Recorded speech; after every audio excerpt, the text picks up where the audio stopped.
Ivadika eo amin'ny vaovao manasongadina ny lafin'ny fampianarana isika totosa tamin'ity androany ity ny fifamindram-pahefana eo amin'ny folo mpitantana ny oniversité teo aloha Andriamatoa Abel Andriatsimavandy sy ny mpitantana amin'izao fotoana izao Andriamatoa Panja raha Manuel na fanadihadiana mahakasika an'izay ny rahantsika amin'ny Rotsy Rakotonireny sy Stéphane Narazafy Manjimby.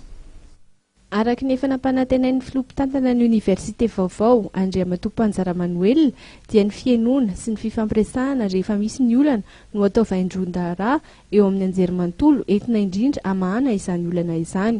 Anisan'ny lahara-pahamehana mandritry ny tantanan'ny profesora Panja Manuel ihany koa ny fiaraha-miasa amin'ny any ivelany ahafahana mampiroborobo sy manatsara bebe kokoa ny fampianarana eny anivon'ny oniversité ka ho fitaratra fakatahaky ny hafa ny oniversité n'Antananarivo. Androany moa no nitanterana ny famindram-pahefana teo amin'ny filohan'ny mpitantana teo aloha Abel Andriatsimavandy sy ny filoha vaovao Panja Manuel. Fomba fitantanana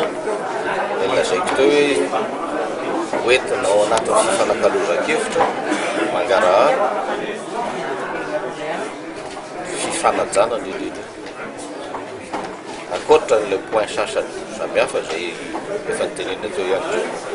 ary zay efa niresahana tanatin'ny plan d'action 2013-2016 nanaovana ny famelabeny propagande tamin'ny campagne électorale tamin'izany fotoana zany dia ambangovangony amin'ireny no netiko teo